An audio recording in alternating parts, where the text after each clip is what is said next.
Okay, guys, we're back. I lost the GoPro there because my memory was filled. I only have I think it's just a 16 gigabyte memory card in there, but now I have a 64, so we'll be good on this last photo for the tutorial for the HDR fading in, man. Okay, where we left off, as I was telling you, look at the detail and all of this. It just looks amazing, guys. It really does. I really don't want to do any more different types of photography. I really just want to do HDR, but not all the time. Is it nice outside, or you can catch all a scene that's this beautiful, especially in a little town where I'm located. It's a little hard because there's not that much around here. I've shot in most of Lake Chautauqua, but I think I'm gonna go to Long Point a lot more because of the rocks and all the different compositions and all the different types of imagery that's located over there. But it's just beautiful. It really is. Okay, guys, I think I want to fade this in just a little bit more right here because I still can justify the line, the brush strokes. It doesn't look real to me. I wanted to make sure that I can't see. So I'll just keep going over this with the low opacity until it looks better for me. See, now that looks a lot more better. I can't really... I just want to make sure that it looks real.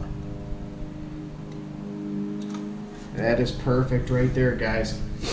I'm not sure if I like the little bit of silhouette there. I might just darken this a little bit more just to blend it in more.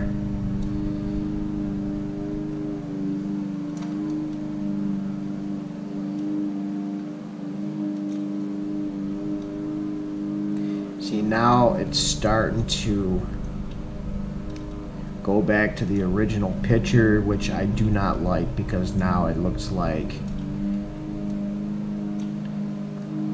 it really does look like it's fading out because it was a long exposure, the last one.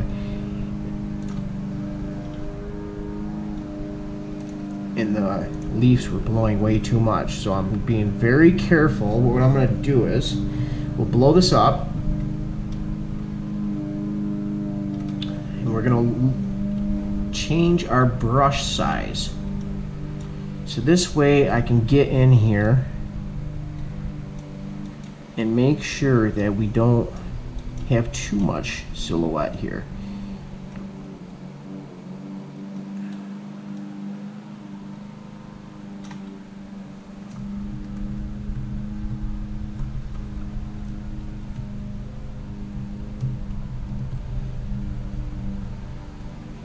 I just want to be sure that everything looks good. I just don't want to make it look unrealistic. I want to have this trees out here as much as possible. I don't want to lose the color. So it's just going to be a very fine tuning right here. Stay away from the sky. You don't want to get a halo in there, or the sky looks white and it doesn't look like it belongs in there. If you have to, just bring your brush down a little bit smaller and just go over the tree part. I know it's a little nitpicking, but that's the way I like to do things, guys. It really does bring out your photo and makes things look better. I don't like the line I was getting with the silhouette, so I'm going to go through this just a little tiny bit. So this way it doesn't look like it's fake. It doesn't look like there's a line going over across the board. Now look at that. Doesn't it look so much more better? It looks better a lot. You can't see that harsh line going around. It actually looks real now, guys. It really does. Okay, now I think I'm done with this side. I might do a little more blending in the background. Like I said, I'm a nitpicker when it comes to my photos. I absolutely want them perfect. So I might get a little more detail in the back. I want you to be able to see behind the bench here. I'm going to lower the opacity because we're on 13. Let's go to 3 because I want to bring out the color right here. And again, guys, if you don't know what's underneath this mask, you can always go over here to the right side, which is right here, lower the opacity, and this is what's underneath, guys, and then bring it back up. That's what you got. Now look at the composition in that, guys. Seriously. That's just a beautiful, beautiful composition. And again, all you got to do, if you want to make this heavier, you can change your density on your mask to make it look better. I think that's a little too, there's no, feathering it out too much, you're not going to get much of a blend. You want to stay with what you were doing, so just keep the density normal. You don't want to, if you think it's too bright, you can lower it. See how it's changing? But I like to see the colors pop out. I really do, because it really changes the scene. It really makes it a lot more high dynamic. You want to keep those colors out, guys. You really do. So we're almost close to finishing this one.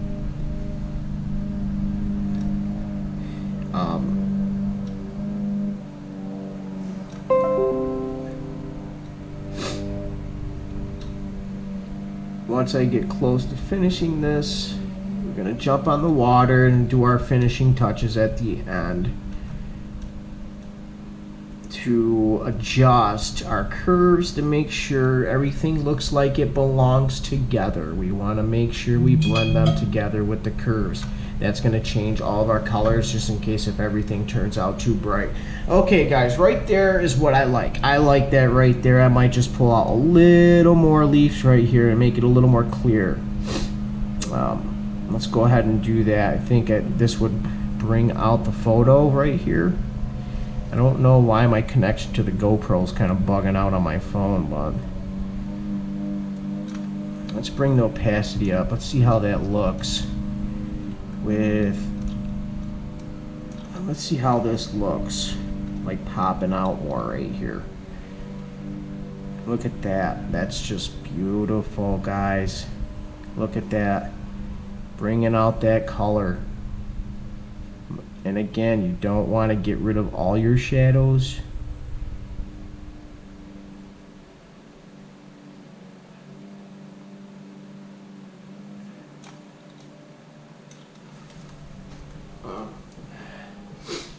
I think that's a little too dark, or a little too bright. Let's back that up. Boom. I'm gonna lower the opacity back down. You just gotta play with it, guys. You really do. You just want to make sure you're not doing too much blending, because it's just gonna look bad. You really do want to make sure that all the blending is right across the board. A lot of people blend these in way too much. They try to blend too much in, and they just make it look very unrealistic. You don't want it to look like that, guys. I'm telling you, you really don't. You want to make it to look realistic much as possible. You want to have the detail. You want to make it look like one single shot. You don't want to overdo it. You really don't. I'm going to make that bench pop out a little more. I think that's a little too much. What I'll do is go back to the white and lower our opacity. But I want to bring out all this color in the background. Look at that. There's tons of greens in the background here, guys. And the grass right here in front. Look at that. That just brings it out.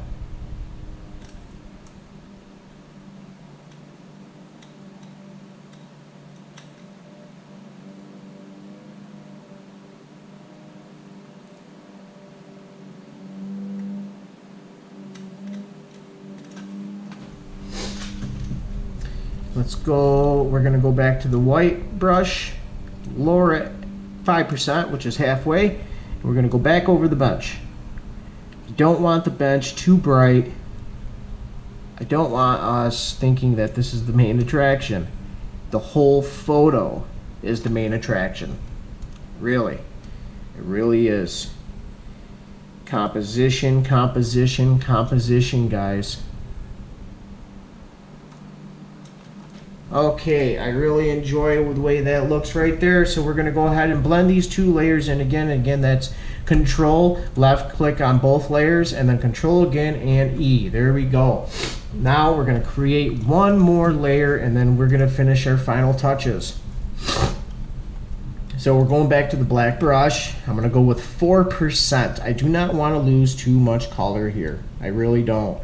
I don't want to lose that sun, that orange that's hitting the water. I just want to bring this shadow out just a little bit, guys. I really don't want to kill it. I want to be able to see this side of the water.